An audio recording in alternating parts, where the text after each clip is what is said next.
Hello प्यारे बच्चों, नमस्कार सभी को। स्वागत आप सभी का कॉमर्स एंड फन पर, जहां टीचर्स आपको दिल और दिमाग दोनों से पढ़ाते हैं। तो फाइनली आज नए साल से पहले तो सभी बच्चों को हैप्पी न्यू ईयर। और नए साल से हम लोगों ने आगाज कर दिया है। आने वाले 1.5 महीने लगातार आपको पढ़ाएंगे अकाउंटेंसी, इको, बीएसटी, मैथमेटिक्स। कहां पर होती है? Science and fun education channel पर होती है। वहां पर भी मैराथन स्टार्ट हो चुकी है। तो यहां पर अगर मैं आपको बताना चाहूं तो इंपॉर्टेंट सेशंस आप लोगों के लिए आएंगे। प्लेलिस्ट ऑलरेडी तैयार है, कमेंट में पिन कर देता हूं। जैसे आज इस सेशन के अंदर हम करने वाले हैं 50 मोस्ट इंपॉर्टेंट एमसीक्यू, धुरंधर क्वेश्चन है ये सारे के सारे। इसके बाद मैंने 2 सेशंस और प्लान की हैं, आगे हम म्यूचुअली डिसाइड कर लेंगे। इसके बाद 2 सेशंस कौन से प्लान है मैं आपको बताता हूं। पहला, जहां पर मैं पूरे के पूरे सब्जेक्ट के यानी अकाउंटेंसी के पूरे सिलेबस के सारे थ्योरी क्वेश्चंस जो इंपॉर्टेंट है वो यहां पर ले आऊं, उनको बताऊं, उनको समझाऊं। क्योंकि मैंने अक्सर देखा है बच्चों के मार्क्स प्रैक्टिकल में कम कटते हैं, थ्योरी में ज्यादा कटते हैं, और उनको पता ही नहीं है कि कौन से चैप्टर से थ्योरी इंपॉर्टेंट है।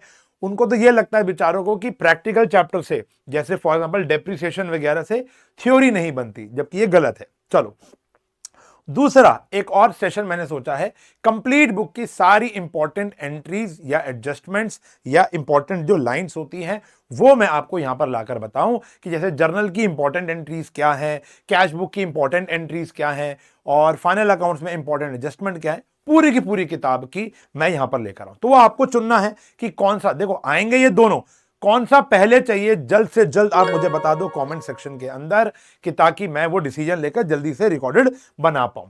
तो पहला है थ्योरी क्वेश्चन, तो आप लिख देना थ्योरी क्वेश्चन, या आपको सारे एडजस्टमेंट चाहिए तो लिख देना ऑल एडजस्टमेंट्स। ठीक है जी। तो अब इस क्वेश्चन को शुरू करते हैं, इस सेशन को हम शुरू करते हैं। पेन कॉपी लेकर बैठ जाओ मेरे प्यारे बच्चों, मजा आने वाला है आज। और जब क्लास के एंड में आप जरूर बताना कि आउट ऑफ 50 आपके कितने सही थे और कितने गलत थे, और इससे मुझे मोटिवेशन मिलेगा, आपको मोटिवेशन मिलेगा कि बच्चे साथ साथ बैठकर पढ़ाई कर रहे हैं। ये क्वेश्चन बहुत इंपॉर्टेंट है, पास्ट में बच्चों के पेपर्स में आए हैं, ये नहीं आए तो इसके जैसे आए हैं। मैं 50 के 250 बना दूंगा अभी क्वेश्चन, आपको बताता रहूंगा किसके आपको मल्टीपल 5 क्वेश्चन और करने हैं, टीएस या डी के कोई भी किताब से। चलो शुरू करते हैं। सारी इंपॉर्टेंट बातें भी हम यहां पर डिस्कस करने वाले हैं। जैसे पहला क्वेश्चन आपकी कंप्यूटर स्क्रीन पर ये रहा, कह रहे हैं जी सोल्ड गुड्स, चैप्टर का नाम भी डिसाइड करेंगे हम यहां पर, बताएंगे आपको। Sold goods to Charu, Charu को हमने 2700 रुपए का माल बेचा, बट वॉज रिकॉर्डेड एज ₹7200। तो ये तो रेक्टिफिकेशन का क्वेश्चन हो गया। To the credit of Charu, देखो चारू को अगर आप माल बेचोगे तो एंट्री क्या होगी भैया हमारी, Charu to sales, Charu to sales, ये हमारी करेक्ट एंट्री होनी चाहिए थी 2700 रुपए। लेकिन आपने क्या कर दिया, रिकॉर्डेड है 7200 to the credit of Charu. आपने चारू को क्रेडिट कर दिया मेरे प्यारे बच्चों 7200 से। तो अब चारू को डेबिट कितनों से करोगे? देखो पहली बात तो क्वेश्चन के अंदर एक आसान बात दे रखी, उन्होंने खुद ही बता दिया डेबिट। तो यहां पर एक क्वेश्चन और बनता है, मैं पूरा टॉपिक आपको ऐसे पढ़ाने वाला हूं। चारू विल बी, 2 ऑप्शन बनेंगे, डेबिटेड बाय, क्रेडिटेड बाय। तो बच्चे को और खुद सोचना पड़ेगा, ठीक है ना। तो ये हमारी करेक्ट एंट्री है, ये हमारी रॉन्ग एंट्री है। अब चारू क्रेडिट हो गई, जबकि होनी नहीं चाहिए थी, वो तो डेबिट होनी चाहिए थी। तो चारू को डेबिट कर देंगे, तो 7200 डेबिट कर देंगे इसको ठीक करने के लिए, और चारू 2700 से डेबिट नहीं हुई थी वो भी करना पड़ेगा। तो इन दोनों को ऐड कर देंगे, 27 और 72, यानी हमारा आंसर आ गया 9900। तो चारू को हम डेबिट कर देंगे 9900 रुपीज से। ठीक है जी, बहुत आसान क्वेश्चन, इंपॉर्टेंट क्वेश्चन। तो रेक्टिफिकेशन से क्वेश्चन आता है। यहां पर देखते हैं, ये भी रेक्टिफिकेशन का है। An amount of 5000 received from X, वो एक्स नहीं, ये X, was posted to the debit of Y. ठीक है जी, आपको कैश मिला वाई से, एक्स से, तो कैश टू एक्स हो गया 5000 रुपया। लेकिन आपने वाई को डेबिट कर दिया, वाई को क्या कर दिया, डेबिट कर दिया। कह रहे हैं in rectifying entry dash account will be debited by. ठीक है जी, अकाउंट डेबिट कौन सा होगा? तो देखो सिंपल सी बात है, हमें एक्स को क्रेडिट करना था, नहीं किया, अब कर देंगे। वाई खामखा डेबिट था, अब उसे क्रेडिट कर देंगे। लेकिन डेबिट करने के लिए मेरे पास कुछ नहीं है, तो हम यहां पर किसको करेंगे भैया, सस्पेंस को करेंगे। किसको करेंगे? सस्पेंस को हम 10,000 रुपए से क्या कर देंगे बेटा? डेबिट कर देंगे। सस्पेंस अकाउंट को 10,000 से डेबिट कर दो। तो मान के चलो रेक्टिफिकेशन का एक एमसीक्यू पेपर में आया समझो। तो ये कॉपी में नोट्स बनाने हैं कि आपको एमसीक्यू में सबसे ज्यादा धावा कहां पर बोलना है। Which of the following treated as drawing of the proprietor? इनमें से प्रोप्राइटर मतलब मालिक की ड्रॉइंग कौन सी है? Income tax, yes. Final accounts याद करना है, फाइनल अकाउंट्स में इनकम टैक्स हम कहां लेते थे? कैपिटल में से माइनस, यानी ये ड्रॉइंग होती थी। लाइफ इंश्योरेंस प्रीमियम, सिर्फ इंश्योरेंस प्रीमियम लिखा है तो ये तो एक्सपेंस है, ये ड्राइंग नहीं है। लेकिन लाइफ इंश्योरेंस प्रीमियम मालिक का होता है तो ये भी एक ड्राइंग ट्रीट होती है। Advance payment of income tax, भाई जब इनकम टैक्स ड्राइंग है तो उसकी एडवांस पेमेंट भी क्या होगी? ड्राइंग, यानी all of the above. All of the above important question है, बहुत ज्यादा पेपरों में पूछा जाता है इनकम टैक्स के ऊपर क्वेश्चन। चलिए कैलकुलेट द ग्रॉस प्रॉफिट। आया समझो भाई, देखो ना अभी तो तुम्हें समझ नहीं आएगा, तुम पहली बारी 11वीं में आए हो, मैं पिछले 20 साल से 11वीं में को पढ़ा रहा हूं, ठीक है जी। तो ये जीपी वाला क्वेश्चन, ऑपरेटिंग प्रॉफिट वाला क्वेश्चन, ये बहुत ज्यादा पूछा जाता है एमसीक्यू में। ऑपरेटिंग कम पूछा जाता है एमसीक्यू में क्योंकि वो अच्छा क्वेश्चन बनता है 2 या 3 नंबर का। वो भी मैंने आपको वन शॉट के जरिए पूरा अलग से एक डेडिकेटेड वन शॉट बना रखा है हमने। कह रहे calculate the GP if the rate of gross profit is 25% on sale. अब देखो मैंने ट्रिक दे रखी है बच्चों को, आपको भी पता होगी वो ट्रिक। फाइनल अकाउंट्स अगर लेक्चर नहीं देखा तो जाकर देखना। तो यहां पर होता है जीपी जो है 25% ऑन कॉस्ट है, ध्यान रखना बेटा, सीख लो। यानी 1/4 ऑन कॉस्ट है, 25% का मतलब होता है 1/4। अब 1/4 कॉस्ट पर है तो सेल पर डिनोमिनेटर एक बड़ा हो जाएगा, 1/5 ऑन सेल्स हो जाएगा, 1/5 ऑन सेल्स। अब देखो जीपी और मुझे ओके, तो भैया ये तो आसान क्वेश्चन था, चलो ये तो ट्रिक तुमको मैंने बता दी, मैंने क्वेश्चन पूरा पढ़ा नहीं, ये चलो तुम्हारे आगे काम आएगी। कैसे काम आएगी ये भी अभी बता दूंगा। जीपी निकालना if the rate of GP 25% on sales था, सॉरी मैंने ही क्वेश्चन गलत देख लिया, तो यहां पर सेल था, यहां पर सेल था। तो बच्चों अगर सेल होता है, ध्यान से देखेंगे, तो अभी जैसे मैंने आपको कहा सेल पर एक डिनोमिनेटर ज्यादा होता है तो 1/3 ऑन कॉस्ट हो जाएगा, एक ही बात है। जैसे अगर पहले मैंने 1/4 ऑन कॉस्ट लिखा था तो 1/5 ऑन सेल हो जाएगा, डिनोमिनेटर सेल पर एक बढ़ जाता है। अगर 1/4 ऑन सेल है तो एक कम हो जाएगा कॉस्ट पर, 1/3 ऑन कॉस्ट। और मेरे को कॉस्ट कितनी दे रखी है ये, तो देयरफॉर मेरा जीपी कितना आ जाएगा 1/3 ऑन कॉस्ट। कॉस्ट कितना है ये रहा, तो मेरा जीपी मेरे प्यारे बच्चों आ जाएगा 60,000 रुपया। तो जीपी आ गया 60,000 रुपया। GP to COGS, COGS to GP, ऐसे क्वेश्चन बहुत ज्यादा पूछे जाते हैं। इस ट्रिक को मेरे प्यारे बच्चों याद कर लो, ये बहुत इंपॉर्टेंट है। मैं दोबारा बताता हूं, 1/4 ऑन सेल होगा तो 1/3 ऑन कॉस्ट, डिनोमिनेटर कम होगा। मान लो क्वेश्चन के अंदर यहां क्या गिवन है, सीओजीएस यानी कॉस्ट ऑफ गुड्स सोल्ड, यानी कॉस्ट, और यहां 25% ऑन कॉस्ट ही दिया होता तो डायरेक्ट हो जाता 25% ऑफ 1,80,000, लेकिन नहीं, उल्टा दिया हुआ है। परसेंटेज दी हुई है सेल पर, हमको दिया हुआ है सीओजीएस, तो सेल पर डिनोमिनेटर ज्यादा होता है, एक कम कर दो, 1/3 हो गया। कभी कभी ऐसा क्वेश्चन भी आता है कि जो जीपी है मान लो 20% ऑन कॉस्ट है और सेल मेरे को दे रखा है लेट से 10 लाख रुपए, तो जीपी कितना होगा? अब देखो 20% ऑन कॉस्ट है, 1/5 ऑन कॉस्ट है, तो सेल पर कितना हो जाएगा 1/6 हो जाएगा।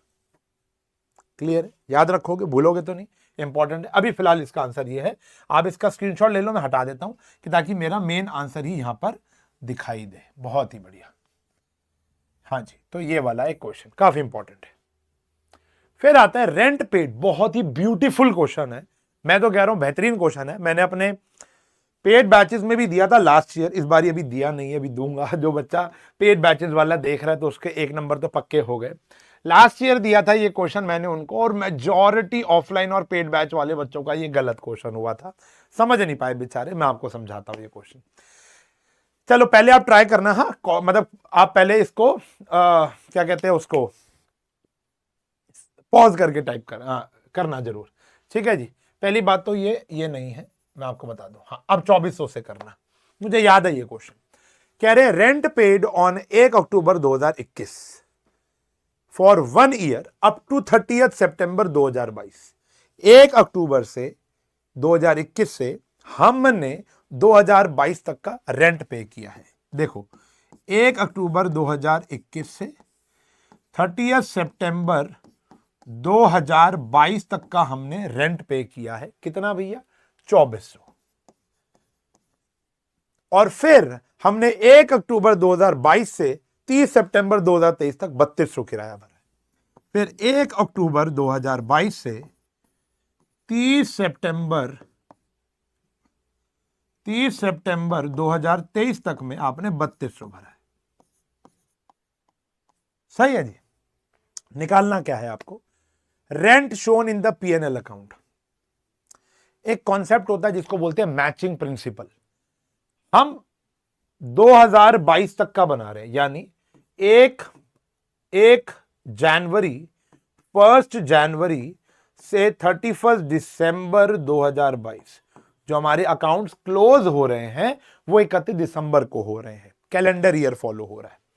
तो 1 जनवरी से 31 दिसंबर आया, हमें इसी पीरियड का रेंट लेना है, ना पहले का ना बाद का। आओ अब ये हमने कैलकुलेट किया। कितने बच्चों ने कैलकुलेट करके आंसर 2600 निकाला है? अपने आप को शाबाशी दे देना या मम्मी पापा के पास जाकर बोलना मम्मी पीठ थपथपा दो, तुम्हारा बेटा तुम्हारा बेटी बहुत ज्यादा दिमाग वाला है। जिसने नहीं किया आओ मैं तुमको बता देता हूं, बहुत सिंपल है, कोई दिक्कत नहीं है मेरे प्यारे बच्चों। आओ देखो, अगर हमें कौन से साल का निकालना है? 1 जनवरी से 31 दिसंबर। तो 1 अक्टूबर से 30 सितंबर के बीच में 1 जनवरी आया होगा 1 जनवरी 2022। 1 जनवरी 2022 से 30 सितंबर कितने महीने होते हैं? जनवरी, फरवरी, मार्च, अप्रैल, मई, जून, जुलाई, अगस्त, सितंबर, 9 महीने होते हैं। तो ये पूरा 1 साल का है, हमें 9 महीने का निकालना है। निकालो तो 2400 इंटू में 9/12, तो ये आ गया प्यारे बच्चों 1800 आ गया, शायद 1800 रुपए आ गया। ठीक है, उसके बाद ध्यान से समझना, 30 सितंबर हो गया, यहां पर हमको चाहिए 31 दिसंबर तक। कितने महीने का चाहिए? 3 महीने का चाहिए। हमें इसके बाद का भी तो नहीं चाहिए ना, हमें तो कब तक चाहिए? 31 दिसंबर 2022। तो अक्टूबर, नवंबर, दिसंबर, 3 महीने चाहिए। तो 3200 का 3/4 हो गया, 3/12 हो गया मतलब, यानी 1/4 किया, कितना आया? 800। तो भैया 1800 रुपए ये और 800 ये, कितना आया मेरे प्यारे बच्चों? 2600 हमारा आंसर है। ये आंसर तो मुझे याद ही कर रहा है, डीके गोयल का क्वेश्चन है। और मुझे याद है जब मैंने क्वेश्चन ढूंढा था, पढ़ा था, मुझे पसंद आया, बच्चों को दिया, कई सालों से देता आ रहा हूं मैं ये क्वेश्चन।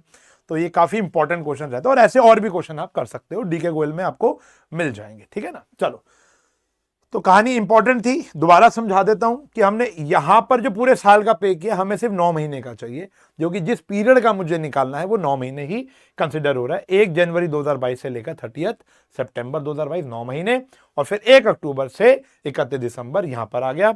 ये भी आ गया प्यारे बच्चों हमारा 3 महीने। 9 महीने यहां से, 3 महीने यहां से, 1800 यहां से, 800 यहां से, 2600 रुपए आ गया। बहुत ही प्यारा क्वेश्चन है। हर्ट दे दो टाइम स्टैम्प डालकर, चुम्मेश्वरी लिख दो, चुम्मेश्वरी क्वेश्चन प्यारे बच्चे। Next, heavy amount spend for advertisement of new product, new company product. इस क्वेश्चन में आगे बढ़ने से पहले एक बात बताऊंगा, मेरी पूरी की पूरी प्लेलिस्ट तैयार है, ओजी लेक्चर्स हैं, आप जाकर देखो, बड़े मन दिमाग दिल से पढ़ाए थे। पूरी प्लेलिस्ट कमेंट में पिन कर देता हूं, जो सा चैप्टर वी को वहां से उठा के देख लो, मजा ना आया ना जो मर्जी कह जाना। ठीक है जी, आगे देखो, heavy amount spend on advertisement. एक न्यू कंपनी ने शुरुआती तौर पर बहुत खर्चा किया अपनी एडवर्टीजमेंट पर, तो वो कौन सा खर्चा है? Revenue expenditure, deferred revenue, capital. आसान क्वेश्चन है ना ये, तो इसको बोलते हैं हम डेफर्ड रेवेन्यू एक्सपेंडिचर। एकमात्र तो एग्जांपल है बेचारे का, huge amount spend on advertisement. आगे देखेंगे, trial balance contain the following information. Okay okay okay, trial balance के अंदर बना लेते हैं छोटा सा, क्या हो गया, तो उसके अंदर एक लोन दिया हुआ है भैया, 15% लोन, बैंक लोन है।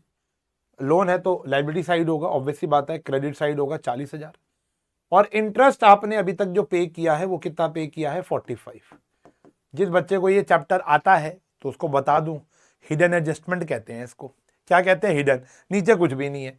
अगर पूरे साल का लोन का ब्याज होता तो कितना होता, 40,000 का 15%, 1 2 तो 1500 इंटू में 4 कितना हो गया भैया, 6,000 हो गया। पूरे साल का ब्याज कितना है, 6,000, लेकिन तुम्हारे भाई ने कितना पे किया है, खाली 4500 रुपया। तो देखो टोटल इंटरेस्ट था मेरे प्यारे बच्चों 6,000 माइनस जो मैं अभी तक पे कर चुका हूं वो कितना था, 4500, और 1500 रुपए क्या हो गया बेटा मेरा आउटस्टैंडिंग, अभी मुझे देना है। ये मैंने पूरा चीज हरण कर लिया इस टॉपिक का। अब देखो, interest debited to PNL account, लेकिन पीएनएल अकाउंट में कौन सा इंटरेस्ट डेबिट होगा, 4500 होगा, 1500 होगा, 6,000 होगा। तो answer is, the beautiful answer is 6,000। भाई पी एंड एल की बात करूंगा, भाई या बहन जो भी देख रहा है, तो यहां पर आएगा टू रेंट 4500 प्लस आउटस्टैंडिंग 1500, कितना आएगा बेटा यहां पर 6,000, और ये 1500 तो बैलेंस शीट की लाइबिलिटी साइड जाएगा। अगर मुझसे पूछता कि बैलेंस शीट में कितना जाएगा तो 1500 रुपए, अगर मुझे बोला है कि पीएनएल में कितना आएगा तो 6,000 रुपए आएगा। सिंपल है, एक्रूअल बेसिस पे काम करते हैं ना बेटा हम लोग, तो प्यारा क्वेश्चन है। अच्छा, अब इससे क्या बात समझ में आती है, इससे बात समझ में आती है जितनी भी एडजस्टमेंट है, चाहे वो क्लोजिंग स्टॉक है, प्रोविजन की खासकर, बैड डेट की खासकर, ये मेरी इंपॉर्टेंट एडजस्टमेंट वाले केस में भी सबसे इंपॉर्टेंट एडजस्टमेंट बैड डेट वाली है, प्रोविजन फॉर डाउटफुल डेट वाली है, provision for discount on debtor वाली है। इससे एमसीक्यू क्वेश्चन पूछ सकता है, आपकी टीएस और डी के दोनों मिलेगा, लिख लो भाई, 5 5 6 क्वेश्चन इसके भी कर लेना। पॉइंट, मेरा मकसद सिर्फ यही ये बताना नहीं है कि भाई यही 50 में से पेपर आएगा, नहीं आता यार, नहीं आता, नहीं आता। रियलिटी 10 से बाहर आओ, कोई पेपर लीक नहीं कर रहा, हम आपको गाइड कर रहे हैं। फॉलो करोगे तो ठीक है, नहीं करोगे तो भी ठीक है, करोगे तो अच्छी बात है, आपके लिए अच्छी बात है, मेरा क्या जा रहा है। X has debited bye 50 instead of 500, x को डेबिट करना था 500 रुपए, लेकिन क्या डेबिट किया, 50 रुपए, तो एक्स कम डेबिट हुआ 450। क्लियर है जी। Y has been debited 500 instead of, ये वाई ज्यादा डेबिट हो गया 450 से। तो ऐसे कौन से एरर होते हैं, कमीशन, प्रिंसिपल, ओमिशन या कॉम्पनसेटिंग। देखो देखो देखो, एक्स कम डेबिट हुआ, वाई ज्यादा डेबिट हो गया, ये एरर इसको क्या कर रहा है, कॉम्पनसेट कर रहा है। इस एरर को बोला जाता है कॉम्पनसेटिंग एरर्स। अगर आप आइडेंटिफाई करने में वीक हो कि ये कौन सा एरर है, ओमिशन, प्रिंसिपल, कमीशन, तो आप समझ लो आपका 1 नंबर का नुकसान होगा, ज्यादा भी हो सकता है। तो टाइप्स ऑफ एरर के ऊपर भी आपने फोकस करना है। लिखते रहने सारे, इतनी अच्छी अच्छी बातें मैं तुमको यहां बता रहा हूं, ये आता है पेपर में ना ऐसे question. Which of the following is not a error of commission। देखो एक और आया, बताओ कौन सा एरर ऑफ कमीशन नहीं है। क्या होता है एरर ऑफ कमीशन, जैसे कॉम्पनसेटिंग एरर क्या था, एक एरर दूसरे एरर को कॉम्पनसेट कर देगा, एक ज्यादा डेबिट था, एक कम डेबिट, हो गया नलिफाइड। कमीशन का एरर क्या होता है, एरर ऑफ कमीशन का मतलब यहां पर होता है, सुनो जी वाला एरर, आपने मेरे वन शॉट्स देखे हो, तो मतलब कैलकुलेशन एरर, इसके अंदर हम over valued, under valued, totalling mistake, 500 का 5,000 लेना, ये सब चीजें होती है। A sale of 560 not recorded in the books at all, ये ओमिशन होता है, भूल ही गए आप। Rent paid to landlord was posted to landlord account, ये एरर ऑफ प्रिंसिपल है। आपके कॉन्सेप्ट वीक है भाई, लैंडलॉर्ड थोड़ा आएगा, रेंट आएगा। Purchase of 840 was wrongly posted to the sale account, अच्छा जी, ये भी गलती है। Instead of crediting Shyam, credit to other account Shyam, दो लोग हैं, श्याम श्याम, तो ये है एरर ऑफ कमीशन, ये गलती हुई है आपसे, ठीक है ना। बाकी कॉन्सेप्चुअल मिस्टेक है या ओमिशन है। यहां पे कॉन्सेप्चुअल मिस्टेक नहीं है, यहां क्लेरिकल एरर है। शाम जैसे हमने टाइप करा होगा, इसका अकाउंट ढूंढने के लिए SH डाला होगा, अब SH के अंदर हमने पोस्ट कर दिया, लेकिन वो SH ये वाला SH था, शाम था, जबकि क्या होना चाहिए, श्याम Y वाला आना चाहिए था। ठीक है ना, दो अलग अलग हमारे क्रेडिटर्स है, ये भी क्रेडिटर है, ये भी क्रेडिटर है, इसकी जगह यहां डाल दिया। तो ऐसे एरर्स होते हैं, error of commission. 10th question देखते हैं बेटा। Balance of real account assets carry forward कहां जाते हैं, वो ट्रेडिंग में जाते हैं, P&L में जाते हैं, बैलेंस शीट, पता है ना। देखो लेकिन मैंने तुमको बताया कि वो असेट की बात हो रही है, तो रियल मतलब असेट, वो सब कहां जाते हैं, बैलेंस शीट में जाते हैं। ठीक है जी, चलो जल्दी से बताओ 10 में से कितने ठीक थे तुम्हारे, जल्दी बताओ, झूठ नहीं बोलोगे, मजा आएगा तभी जब तुम बताओगे 10 में से कितने ठीक है। आगे बढ़ेंगे, 11वां क्वेश्चन कह रहे business purchase goods worth ₹2,00,000 and sold 75,000 of such goods during the accounting year. 75% के गुड्स बेच दिए, तो यानी 1.5 लाख रुपए के आपने गुड्स बेच दिए 31 मार्च। The market value of the remaining goods इतनी है। देखो हमारे हिसाब से कितना बचा था भैया, 50,000, यह है बुक वैल्यू, लेकिन मार्केट वैल्यू कितनी हो गई, 43,000। Accountant valued closing stock at cost, यानी बुक वैल्यू पे कह रहा है, वो कह रहा है बैलेंस शीट में मैं 50,000 दिखाऊंगा। Identify the concept violated in the above situation. हमको पता है कि क्लोजिंग स्टॉक क्या होता है, मार्केट वैल्यू यानी कॉस्ट, सॉरी मार्केट वैल्यू और book value whichever is lower, जितने में खरीदा था और जो मार्केट वैल्यू है, दोनों में से जो कम होगा उस पर रिकॉर्ड होगा, ड्यू टू प्रूडेंस प्रिंसिपल। अब देखो ये प्रिंसिपल के ऊपर पहला क्वेश्चन आया, आगे 2-3 और आएंगे, एक MCQ और एक बड़ा क्वेश्चन प्रिंसिपल के ऊपर मान के चलो आएगा ही आएगा। ये बात तो तुम्हें खुद पता है, मेरे कहने की नीड ही नहीं है।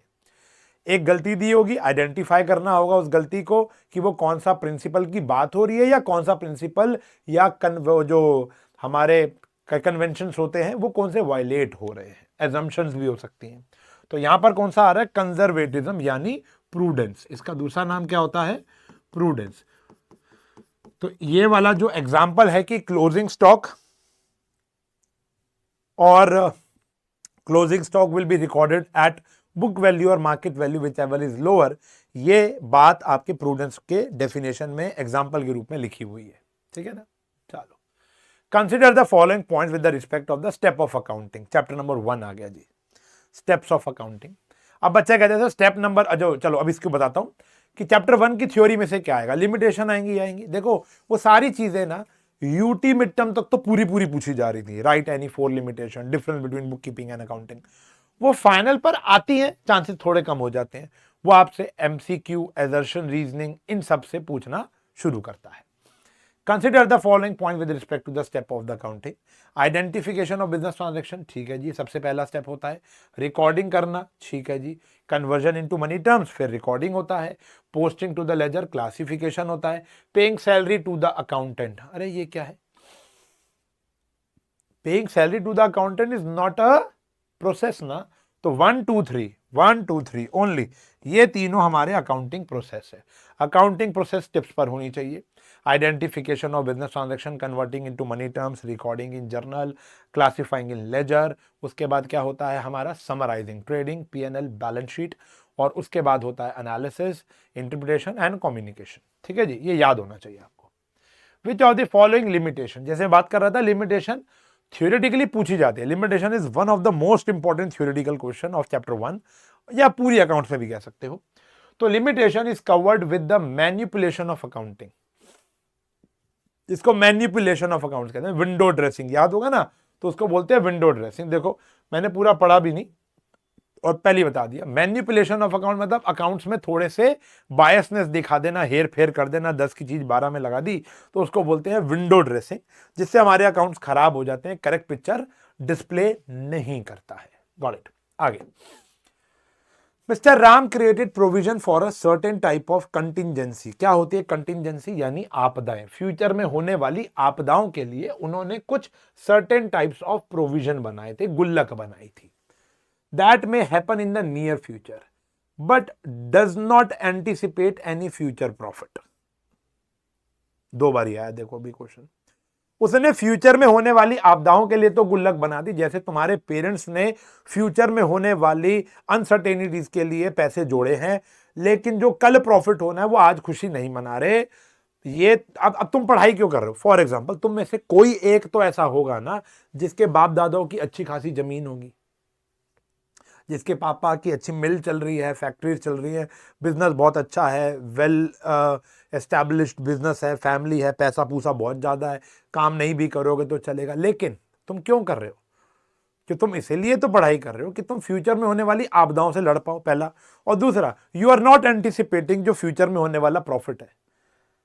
You are not anticipating that ना, कि मैं बड़ा हूंगा तो मेरे को तो मिल ही जाएगा। अगर है तो गलत है, क्योंकि प्रूडेंस प्रिंसिपल ये कहता है कि आपको प्रॉफिट को एंटिसिपेट नहीं करना, आपको फ्यूचर में होने वाले लॉसेस को एंटिसिपेट करना है। इसको भी बोलते हैं कंजर्वेटिज्म प्रिंसिपल। और इसी वजह से क्लोजिंग स्टॉक मार्केट वैल्यू या book value whichever is lower, तो लॉस आज ही कंसिडर कर लो, चाहे वो मार्केट वैल्यू और बुक वैल्यू जो ज्यादा प्राइस है उस पर बिक जाए, लेकिन हम कंसिडर करेंगे कम वैल्यू को, कि ताकि हमारा लॉस आज ही एंटिसिपेट हो जाए, हम आज ही उसे भांप कर रिकॉर्ड कर लें। चाहे फ्यूचर में प्रॉफिट हो जाए, हमें लेना देना नहीं है। प्रॉफिट को नहीं देखना, लॉस को देखना है। 15वां क्वेश्चन, प्यारा क्वेश्चन है, ढंग से समझना, बहुत अच्छा क्वेश्चन है। कह रहे commission of 1000 is received in advance entry, the accountant is not able to pass an adjustment entry for the advance commission received. 4 adjustment है मेजर जो तंग करती है, आउटस्टैंडिंग, प्रीपेड, एडवांस और एक्रूड। चारों को खा कर जाना। कहीं पर भी देखो, अभी जर्नल में भी आएगा, जब हम क्वेश्चंस करेंगे इंपॉर्टेंट एंट्रीज में आएगा, आपके mid terms, finals, pre boards भी होते हैं कई स्कूलों में, वहां पर उधर होता है।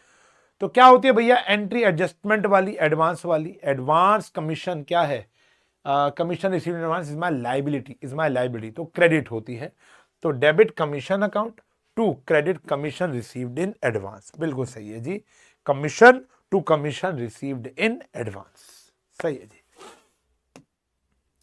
गुड्स कॉस्टिंग रुपी, हमें एडजस्टमेंट एंट्री करनी है, पैसे मिलने की एंट्री नहीं करनी थी। कई बच्चे इसकी ये वाली एंट्री करते हैं, सर पैसा तो आया होगा, आया होगा मान रहा हूं, लेकिन हम तो एडजस्टमेंट एंट्री कर रहे हैं। एडजस्टमेंट एंट्री पूछी है ना, जो हम फाइनल अकाउंट्स में करते हैं। Goods costing rupees 15,000 were sold at a cash, for cash at a profit of 20%। तो कैश कितने से बढ़ेगा? अकाउंटिंग इक्वेशन का क्वेश्चन है। 15,000 रुपए के गुड्स आपने 20% प्रॉफिट पे बेचे, तो इसका 20% कितना होता है? 3,000। तो 18,000 का कैश आपका बढ़ जाएगा। ये तो आसान क्वेश्चन था, अकाउंटिंग क्वेश्चन चैप्टर ही आसान लगता है हमको, बढ़िया। वेजेस एंड सैलरीज, अरे भाई ये तो ओजी क्वेश्चन है ना। अब तो ये तुम्हें पता चल चुका है कि अगर सैलरीज एंड वेजेस होगा तो वो P&L में जाएगा, इट्स एन इनडायरेक्ट एक्सपेंसेस। और अगर वो वेजेस एंड सैलरीज है, it will considered as direct expense. तो ये कहां पर जाएगा बेटा? हमारा ट्रेडिंग अकाउंट में, क्योंकि आगे वाले वर्ड को इंपॉर्टेंस दी जाती है। ठीक है जी, याद रखेंगे। हाँ जी, कहां गया? हाँ, following information is taken from the trial balance of the business. ये ट्रायल बैलेंस है, ठीक है जी। जीपी निकालना है, तो ये सेल्स दे रखी है। जीपी निकालने से पहले सीओजीएस, मैंने कहा था ये क्वेश्चन इंपॉर्टेंट होते हैं, तो सीओजीएस निकालेंगे। क्या होता है भैया? Opening stock plus purchase minus purchase return plus direct expense minus closing stock. तो व्हाट इज माय, ओके, तो परचेजेस दे रखी है बच्चों 60,000, परचेज रिटर्न नहीं है, डायरेक्ट एक्सपेंसेस दे रखे हैं 7,000, और एक लाइन लिखी है काफी इंपॉर्टेंट, जो क्लोजिंग स्टॉक है वो 3,000 ज्यादा है ओपनिंग से। कॉमन सेंस, क्लोजिंग स्टॉक जो है वो 3,000 ज्यादा है ओपनिंग स्टॉक से। तो बचपन में इक्वेशंस बनाई है बेटा हमने, तो अगर मैं ओपनिंग स्टॉक में 3,000 जोड़ दूंगा तो वो क्लोजिंग स्टॉक के बराबर आ जाएगा। मैं तुमसे 20 साल बड़ा हूं, तो तुम में 20 साल जोड़ दो, बराबर हो गए। या इसमें से 20,000, 20 साल माइनस कर देते, 3,000 माइनस कर देते। क्लोजिंग स्टॉक 3,000 ज्यादा है। हमें चाहिए होता है बेटा ओपनिंग माइनस क्लोजिंग। इसको यहां ले जाता हूं, इसको यहां। तो मेरे प्यारे बच्चों, ओपनिंग माइनस क्लोजिंग मेरा कितना आया? -3,000। तो मैं यहां पर लिखूंगा ओपनिंग माइनस क्लोजिंग -3000। ठीक है जी, याद रखेंगे। तो 60 64 is my COGS। Now GP का फॉर्मूला याद होगा, सेल्स माइनस COGS। सेल्स कितनी दे रखी है, 1,64,000 रुपए COGS है, 36,000 यानी 36,000 will be mine GP. 36,000 will be mine GP. ठीक है जी, 36,000। बहुत बढ़िया। मैं आपको समझा के कर रहा हूं, इसलिए इतना समय लग रहा है। मैं आपसे बातें कर रहा हूं, मैं आपको गाइड कर रहा हूं कि और क्या करना चाहिए आपको। वैसे 1 मिनट एक क्वेश्चन, हार्डली बस 20 MCQ आ रहे हैं मान लो, तो 20-22 मिनट, इससे ऊपर नहीं। कह रहे बैलेंस ऑफ प्रोविजन। देखो कितना प्यारा क्वेश्चन है भाई साहब, कितना ही प्यारा। मैं कह रहा था ना बैड डेट वाली है। कह रहे balance of provision for doubtful debt on 1 अप्रैल 2022 ये दे रखा है। ठीक है जी, और बैड डेट दे रहे, तो मतलब बैलेंस में जो प्रोविजन दिया हुआ है, प्रोविजन कहां पर होता है, डेटर पे होता है ना, डेटर दिए हुए। अच्छा देखो, हमारे पास एक गुल्लक है, मैं इसको ऐसे समझाता हूं, ज्यादा जल्दी समझ में आएगा। एक गुल्लक है जिसमें 1250 पड़े हुए हैं, जिसका नाम है प्रोविजन फॉर डाउटफुल डेट। बहुत बढ़िया। फिर कह रहे हैं bad debt during the year 300 रुपए हो गए, 300 रुपए का नुकसान हो गया, कोई बात नहीं। जब 300 रुपए का नुकसान होगा तो वो कौन बियर करेगा, प्रोविजन करेगा। तो 300 रुपए भाई बनाया इसलिए था ना, तो इसमें से 300 निकल गए भाई, कितना बचा, ये बचा हमारा 950 रुपए बचा। चलो भैया कोई बात नहीं। फिर कह रहे हैं provision for doubtful debt is required 5% on debtor of इतना। डेटर कितने बचे थे, 10,000, उसका 5% बनाना है आपको। तो अब गुल्लक बनानी है 10,000 का 5% यानी 500 रुपए। हमारे हिसाब से गुल्लक में 500 रुपए होने चाहिए अब, लेकिन ऑलरेडी कितने पड़े हुए हैं, 950। तो 450 निकाल लूंगा मैं, 450 निकाल लूंगा। क्या लिखा है, अब देखो निकालना मतलब इनकम, तो मेरा P&L अकाउंट में यहां पर आ जाएगा प्रोविजन 450 रुपया। ठीक है जी, कह रहे हैं P&L अकाउंट क्रेडिटेड टू। अब देखो यहां खुद बता दिया कि क्रेडिट होगा, शरीफ क्वेश्चन है। मैं तो होता तो यहां पर पूछता कि क्रेडिट लिखूं या डेबिट लिखूं, दोनों ऑप्शन देता। 450 क्रेडिट का भी ऑप्शन देता, 450 डेबिट का देता, या फिर मैं देता आपको 500 रुपए डेबिट का, 500 रुपए। क्या गुंडा बनेगा रे तू। ऑप्शन मजेदार नहीं है, ऑप्शन होते तो क्या होता, देखो यहां पर पहली बात तो मैं क्रेडिट नहीं लिखता। अगर मैं पेपर बनाता तो मैं क्या करता, यहां पे लिखता, अच्छा सर आप तो फेल करने के लिए पेपर बना रहे हो क्या नहीं नहीं, ये ऐसे ही आते हैं बेटा जनरली। यहां पर मैं लिखता डेबिट ऑफ 450 या क्रेडिट ऑफ 450 या डेबिट ऑफ कितना 500, क्योंकि ये 500 आया था, और डी क्रेडिट ऑफ 500, ऐसे लिखता मैं। एक आधा ऑप्शन क्या पता 950 वाला भी डाल देता, तो बच्चा कंफ्यूज होता। अभी तो फिलहाल इन्होंने आसान कर दिया, क्रेडिट होगा। कितने से होगा भैया, यानी पैसा मिल रहा है, ये कम है ये ज्यादा है तभी क्रेडिट हो सकता है ना। आपको मेंटेन करना है 500, आपकी गुल्लक में ज्यादा पड़े तो फायदा हो गया ना, निकालो ना पैसा, 450 रुपए निकालो, तो आंसर आ गया हमारा ये। अभी फिलहाल स्क्रीनशॉट ले सकते हो मेरे नए रूप ऑफ क्वेश्चन का। वैसे इसका आंसर डी था, ठीक है ना, पहले वाले का आंसर क्या था, डी था। गॉट इट, समझ में आ गई, बहुत ही बढ़िया। 20th क्वेश्चन देखते हैं 20 में से कितने ठीक होंगे। पहले क्वेश्चन ट्राई करते हैं। Consider the following statement with the regard of maintenance of subsidiary book. Subsidiary मतलब cash book, purchase book, sales book, purchase return, sales return, journal proper. सारी की सारी क्रेडिट ट्रांजेक्शन मेंटेन की जाती है, क्रेडिट परचेज परचेज बुक में आती है, ट्रू। सारी credit sales sales return book में आती है, फॉल्स। सेल्स बुक में जाती है ना, वो तो सेल्स रिटर्न में थोड़ा ना जाएगी। सारी की सारी कैश ट्रांजैक्शन कैश बुक में जाती है, ट्रू। कौन सी ट्रू है, फर्स्ट और थर्ड ट्रू है भाई, हो गया। ठीक है जी, जल्दी बताओ आउट ऑफ 20 तुम्हारे कितने ठीक थे, टाइम स्टैम्प डालकर जल्दी से। फिर आगे बढ़ते हैं हम। What is the effect of overhauling, देखो क्या है, ओवरवैल्यूइंग, सॉरी ओवरवैल्यूइंग। अब ये जो क्वेश्चन है ये 12th तक बच्चों को बहुत दिक्कत देता है। ये जो वर्ड है मैं आपको समझाता हूं, बड़ा इंपॉर्टेंट क्वेश्चन है ये भी, मतलब ये कॉन्सेप्ट ही बहुत इंपॉर्टेंट है। कह रहे what is the effect of over valuing closing stock on the current year profit. मतलब कह रहा है देखो आप वो बनाते हो, ट्रेडिंग अकाउंट बनाते हो। कह रहे हैं अगर ट्रेडिंग अकाउंट में हमने क्लोजिंग स्टॉक को ज्यादा लिख रखा है, ओवर वैल्यू कर रखा है। अब इसमें अंडर वैल्यू भी आ सकता है, ऑब्वियस सी बात है। तो ओवर वैल्यू कर रखा मतलब हमने, मान लो एक्चुअल वैल्यू थी 500 रुपए, आपने 700 रुपए कर दी, तो ये ज्यादा दिख रहा है। अब भाई अगर ये ज्यादा दिखेगा तो मेरे बच्चों जीपी भी फालतू दिखेगा गलती से, ये बढ़ गया तो ये भी बढ़ेगा, और अगर ये बढ़ गया तो हमारा जो पीएनएल है यहां पर भी जीपी बढ़ा हुआ दिखेगा, ये इधर ही तो आता है, और अगर जीपी बढ़ा हुआ दिखेगा तो हमारा एनपी भी बढ़ा हुआ दिखेगा। तो नेट प्रॉफिट पे, करंट ईयर प्रॉफिट पे क्या होगा, इंक्रीज हो जाएगा। Increase the GP and decrease, no no no, increase the GP and net profit, दोनों को ही ये क्या करेगा बेटा, इंक्रीज करेगा। अगर अंडर वैल्यूड होता तो ये कम होता, तो ये भी कम, ये भी कम, ये भी कम। Got it? ठीक है जी। ये 12th वाले बच्चों तक को दिक्कत देता, तो ये कॉन्सेप्ट को अच्छा था अपना दोस्त बनाएंगे। Insurance premium paid to insure the machinery at the time of purchase. आज मैंने मशीनरी खरीदी, तुमने आईफोन 17 प्रो मैक्स खरीदा, और वो खरीदा तुमने 1.5 लाख रुपए का, मान लो, मुझे नहीं पता कितने का आता है, तो 1.5 लाख का खरीदा, आपने कहा भैया इसमें 5,000 और ले लो और इंश्योरेंस दे दो। मैंने नई गाड़ी खरीदी, उसमें इंश्योरेंस प्रीमियम पे किया। मैंने मशीनरी खरीदी, मैं कहा भाई चोरी ना हो जाए, आग ना लग जाए, इसका इंश्योरेंस करा दो। तो वो एक कैपिटल नेचर का खर्चा होता है जब हम खरीदते हैं, इट्स एन कैपिटल एक्सपेंडिचर।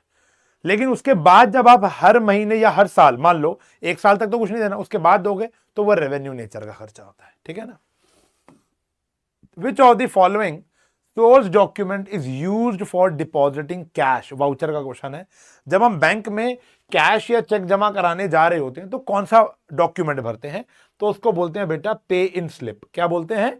पे इन स्लिप। एक पे इन स्लिप होती है जो आप भरते हो, फिर साथ में चेक लगाकर वो जमा करते हो। ये हर एक बैंक में धक्के खारी होती है। आप अपने बैंक या किसी के भी बैंक में जाके विजिट करके बोलो पे इन स्लिप दे दो, वो आपको 5, 10 क्या 20, 50, 100 भी दे देंगे। धक्के खारी होती है, एटीएम्स में ही पड़ी होती है ये। ठीक है ना? Cash book serves as, important, बहुत बच्चे गलती करते हैं। मैंने अभी टेस्ट चेक किया था ऑफलाइन का, बहुतों बच्चों ने गलती की थी। मुझे पता है आपको आता है, लेकिन बहुतों बच्चों को नहीं भी आता। कुछ बच्चे सारे कह रहे हैं ये तो आसान क्वेश्चन है, लेकिन कुछ बच्चों से पूछो जिन्होंने गलत जवाब देंगे।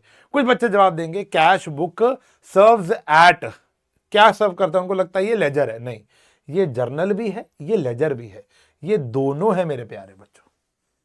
It's a part of journal also, और इसका जो शेप है, जो आकार है, अगर मैंने कैश बुक बना ली तो मुझे कैश अकाउंट बनाने की नीड नहीं होती है, और cash book is a part of journal, तो ये जर्नल भी है और ये लेजर भी काम करता है।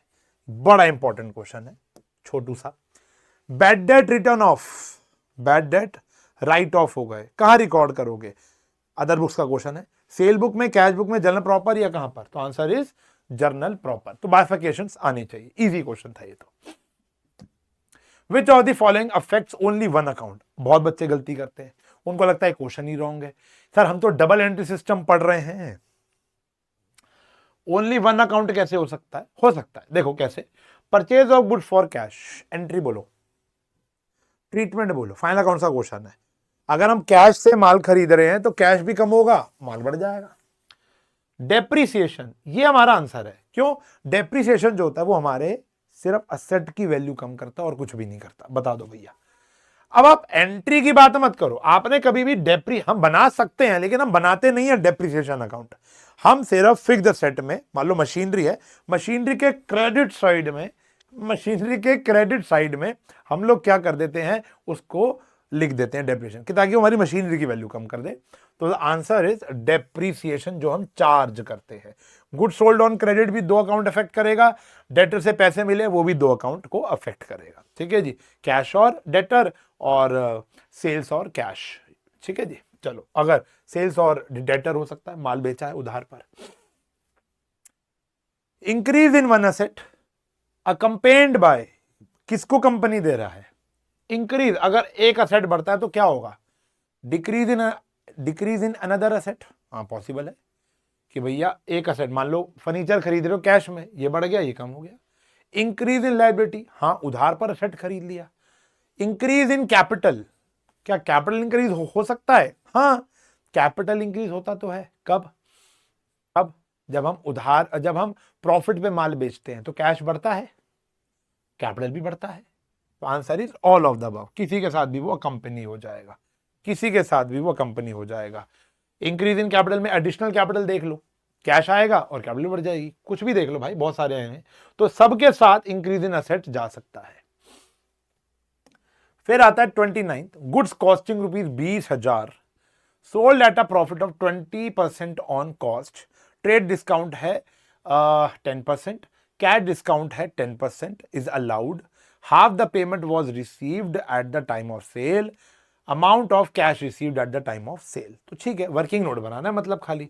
तो 20,000 में सबसे पहले तो प्रॉफिट जोड़ो 4,000, 20% प्रॉफिट, यह आ गया 24। अब इसमें से माइनस करो 10% टीडी, 10% क्या करना है टीडी, 2400, तो ये आ गया 21,600। आधी पेमेंट रिसीव्ड हुई है 10,800, 10,800। अब आधी पेमेंट रिसीव्ड हुई है तो कैश डिस्काउंट भी आधे पर लगेगा 1,080। तो पेमेंट कितनी रिसीव हुई है 20 या 9720 बच्चों, कितना आया 9720 हमको जो कैश रिसीव होगा, ये अभी होना है, ये हमारा डेटर है। सही है, ये तो आसान था यार। आईएफआरएस, अब इसके ऊपर भी आता है अगर स्कूल में कराया है तो। एएस और आईएफआरएस की थ्योरी इंपॉर्टेंट होती है अगर स्कूल में कराया है तो। कह रहे हैं IFRS are based on historical cost, ये तो हमारा अकाउंटिंग स्टैंडर्ड की लिमिटेशन थी, वो आईएफआरएस ने आकर कंप्लीट की, ठीक की। हिस्टोरिकल कॉस्ट पर नहीं करता, फेयर वैल्यू पे नहीं करता, both historical cost and fair value. बताओ भाई क्या करता है, answer is fair value, answer is fair value. अब ये कंट्रोवर्सी है, कई लोग बोलते हैं ये, कई लोग बोलते हैं ये, लेकिन अगर आप थ्योरी ढंग से डेप्थ में पढ़ोगे तो आंसर निकल के आएगा फेयर वैल्यू। हमारे आईएफआरएस ने जब आया, अकाउंटिंग स्टैंडर्ड की जितनी भी लिमिटेशन थी उसको ठीक करने की कोशिश की, वो उनमें से एक ये भी है। हाँ जी, चलो 30th क्वेश्चन देखते हैं आप, एक में से 1 to 30 आपके कितने ठीक हैं कितने गलत हैं। कह रहे हैं इनपुट आईजीएसटी, जब माल खरीदते हैं तो इनपुट होता है। कह रहे हैं आफ्टर सेटिंग ऑफ, जब माल खरीदते हैं तो इनपुट क्या होगा, हाँ खरीदते हैं तो इनपुट आएगा, बेचते हैं तो आउटपुट आएगा। इनपुट आईजीएसटी जब आउटपुट आईजीएसटी से सेट ऑफ हो जाता है फिर भी बैलेंस बच जाता है तो कहां जाता है, सिंपल है, आउटपुट सीजीएसटी जाता है सबसे पहले।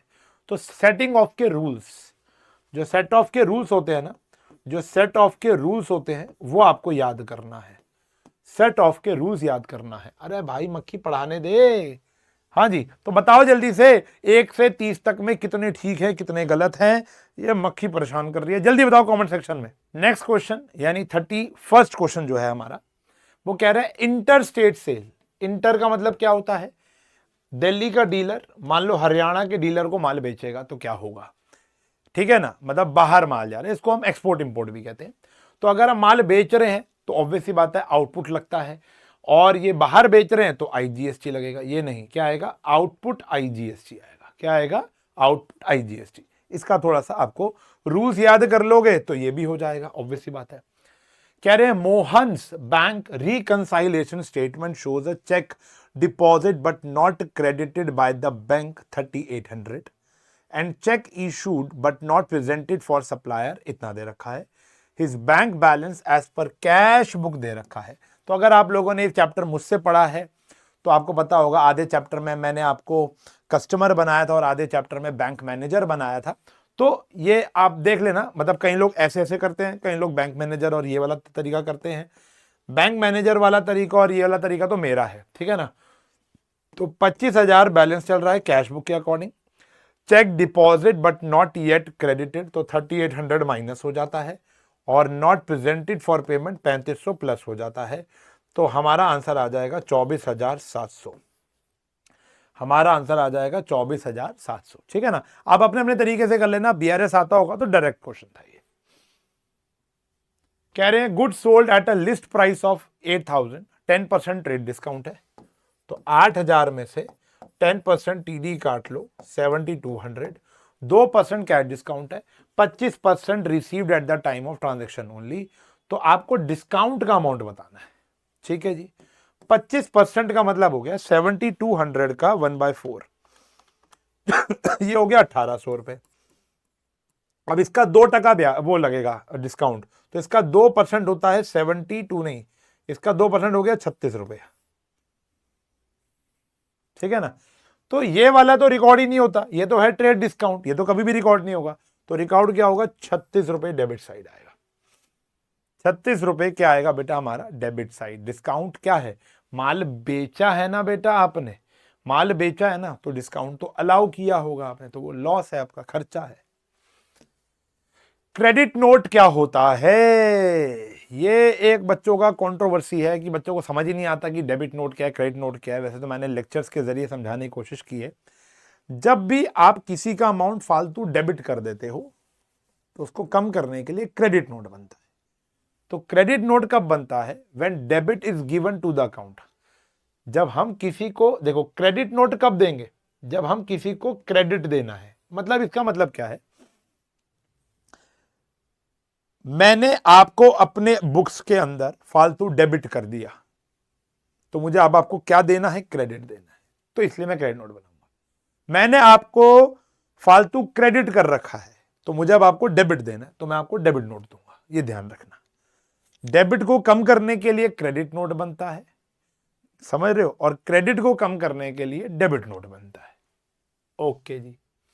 विच of the following account has a credit balance. अब ये बैलेंसेस के ऊपर बात करेंगे, तो बेटा जितने भी हमारे असेट्स हैं, जितने भी हमारे लॉसेस होते हैं, इनका बैलेंस डेबिट होता है, एक्सपेंस का भी। जितने भी हमारे रेवेन्यू है, जितने भी हमारा कैपिटल है, हमारी इनकम है, हमारी लाइबिलिटी है, इन सब का बैलेंस होता है बच्चों क्रेडिट बैलेंस। तो इन क्रेडिट बैलेंस किसका होगा, ये खर्चा है, इसका डेबिट होता है। डिस्काउंट रिसीव्ड इनकम है, इसका क्या होता है, क्रेडिट बैलेंस। कैरिज आउटवर्ड खर्चा है, डिस्काउंट अलाउड भी खर्चा है, तो इन सब के तो डेबिट बैलेंस होते हैं। अ मशीन इज परचेज ऑन 1 अप्रैल 2022, 80,000 की। एक्सपेंसेस इनकर्ड ऑन इंस्टॉलेशन, ये तो दोनों को जोड़ दोगे 1 लाख हो गया। स्क्रैप वैल्यू थी 4 साल बाद 10,000 की। स्ट्रेट लाइन से डेप्रिसिएशन बताना है, तो ठीक है भैया। तो 1 लाख माइनस 10,000 अपॉन में 4, तो 90,000 को आप 4 से करोगे तो 22,500 आपका डेप्रिसिएशन आ जाएगा। फॉर्मूला आपको पता होगा, cost minus scrap value upon में एस्टिमेटेड लाइफ। ठीक, क्लियर है। आगे देखेंगे, एक्स ने बिजनेस को कमेंस किया, स्टार्ट किया 1 अप्रैल 2013 में। ओपनिंग कैपिटल दे रखी है, 31 मार्च को उसके क्लोजिंग असेट्स और क्लोजिंग लायबिलिटी दे रखी है, तो क्लोजिंग कैपिटल बतानी है। तो 6 लाख का तो कोई काम ही नहीं है ना, तो क्लोजिंग कैपिटल क्या आ जाएगी, closing assets minus closing liability. मैं होता तो एक पॉइंट और ऊपर पूछता, मैं पूछता इस बंदे की प्रॉफिट कितना आया, तो 6 लाख लगाए थे, 7.5 हो गए, 1.5 लाख प्रॉफिट आया। अभी फिलहाल हमारा आंसर 7.5 है। कुछ भी पूछ सकता था मैं इससे, एडिशनल कैपिटल भी पूछ सकता था, क्या बता 1.5 लाख एडिशनल कैपिटल होती, वो तो क्वेश्चन पे डिपेंड करता है। If the balance in the bank statement shows 3,000 debit, bank balance debit, तो ये नेगेटिव बैलेंस है बेटा। ये बैंक के हिसाब से डेबिट बैलेंस है, नेगेटिव है। बैंक स्टेटमेंट यानी पासबुक की बात हो रही है, पासबुक का डेबिट मतलब negative. There are deposit of 800 not yet credited, तो अब हम बैंक मैनेजर हैं। पहली बात तो 3,000 आप अपने स्टाइल से कर लेना, मेरा स्टाइल आपको पता ही है, we can't alter cash book, ठीक है ना। तो चेक था 800 रुपए का, डिपॉजिट बट नॉट येट, क्या रखा है, there are deposit of 800 but not credited. तो 800 रुपए कैश बुक में प्लस थे, यहां नहीं थे, तो हमें प्लस करना पड़ेगा क्योंकि हम बैंक मैनेजर हैं। आप ऐसे ऐसे करके करते हो तो भी हो जाएगा। अनप्रेजेंटेड चेक थे 500 रुपए के, कस्टमर ने माइनस कर रखे, हमें भी माइनस करने पड़ेंगे, तो 3200 मतलब 2200, तो आंसर आ गया 2700 कैश बुक का बैलेंस। कैश बुक का कौन सा बैलेंस आएगा, क्रेडिट, यानी कैश बुक का लॉस, कैश बुक का नेगेटिव बैलेंस, लॉस नहीं नेगेटिव बैलेंस, ठीक है जी। विच क्वालिटेटिव करेक्टर, मैं तो कई बार इसे कह सकता हूं कि भैया ये वाला टॉपिक 100% आता है। 4 क्वालिटीज होती हैं, रेलेवेंस, रिलायबल, कंपेरेबल, अंडरस्टैंडेबल। इन चारों के ऊपर कोई भी एक क्वेश्चन बन सकता है। एक ये देखो, कह रहे ऐसी कौन सी क्वालिटेटिव करेक्टर होता है, accounting information is reflected when accounting information is clearly presented. Clearly presented मतलब क्या होता है बेटा, अंडरस्टैंडेबल है। क्लियरली रिप्रेजेंट करोगे तो इजी टू अंडरस्टैंड हो जाएगा सबके लिए, ठीक है ना, ये होता है। तो बाकी सबकी अपनी अपनी एक खासियत है, थ्योरी ढंग से याद कर लेना इसकी, ये बड़ा इंपॉर्टेंट है। और जो मेरा थ्योरी वाला लेक्चर होगा उसके अंदर भी ये आएगा। A concept that a business enterprise will not be sold or liquidated in the near future। तो ये भी वही हमारा चैप्टर 3 से क्वेश्चन आया, मैंने कहा था बड़े इंपॉर्टेंट है कि हमारी लिक्विडिटी यानी company wind up, firm wind up, बंद जल्दी नहीं होगी, दूरदृष्टि ताउम्र तक चलती रहेगी, उसको बोलते हो बेटा गोइंग कंसर्न। क्या बोलते हो? Going concern. 40 क्वेश्चन हो गए, अब बताओ 40 में से कितने हैं? खुद की ग्रोथ मिल जाएगी तुमको। लास्ट 10 की बात करते हैं। अगर आपको लगता है कि ये 50 थोड़े से कम लगे हैं आपको और 50 चाहिए, देखो मैंने यहां पर आके क्यों बात बोली, क्योंकि यहां तक वही बच्चा आएगा जो 40 तक तो पहुंचेगा, तो उसी को कम लगेंगे। और 50 चाहिए तो मैं और 50 का एक रिकॉर्डेड डाल दूंगा, कोई टेंशन नहीं है। कहो तो यूट्यूब पे लाइव जाकर एक मैराथन भी ले लें 50 क्वेश्चन की, जैसे लास्ट ईयर भी ली थी मैंने एक बारी। कह रहे basis of accounting in which the revenue and expenses are recognised. दोनों की बात जब होगी ना, देखो दो प्रिंसिपल होते हैं, एक होता है एक्रूवल और एक होता है रेवेन्यू रिकॉग्नाइज। अभी तो ना यहां पर ऑप्शन में नहीं है, यहां पर रेवेन्यू वर्ड दे दो और रिकॉग्नाइज दे दो तो बच्चा क्या करता है, रेवेन्यू रिकॉग्नाइजेशन प्रिंसिपल को क्लिक करके आता है, पहला पॉइंट। लेकिन जब रेवेन्यू के साथ साथ एक्सपेंसेस की भी बात होना बेटा, तो वो एक्रूवल एजम्पशन है। देखो क्या कह रहा है, in which they are earned or incurred are not when cash is received or paid। तो कौन सा बेसिस ऑफ अकाउंटिंग है? दैट इज एक्रूवल बेसिस, ठीक है ना, ये ध्यान लगाना। और प्लस इन्होंने तो यहां बेसिस भी लिख दिया, रेवेन्यू रिकॉग्नाइजेशन प्रिंसिपल है और ये क्या है बेटा, हमारा एक एजम्पशन है। ओके चलो चलता है। यहां पर अगर इसको कुछ और लिख देते और ऑप्शन में पहला रेवेन्यू रिकॉग्नाइजेशन लिख देते तो बच्चा ज्यादातर वही टिक करता है। बच्चा कंफ्यूज है रेवेन्यू रिकॉग्नाइजेशन और एक्रूवल एजम्पशन में। समझो, रेवेन्यू रिकॉग्नाइजेशन सिर्फ रेवेन्यू की बात करता है और ये वाला खर्चे और रेवेन्यू दोनों की बात करता है, इसकी बात देखना, ठीक है जी। ओके हाँ जी।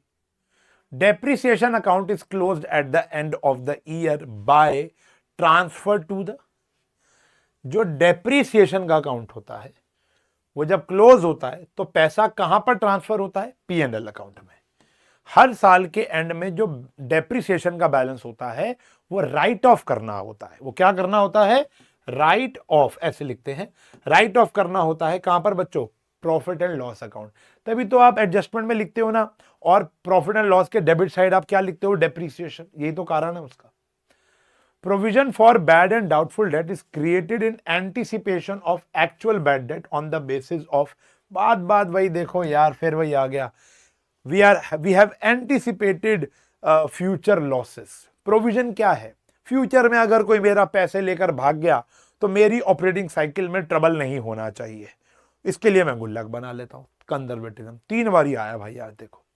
चलो जी, कह रहे हैं ledger folio column of journal is used to, क्यों यूज किया जाता है?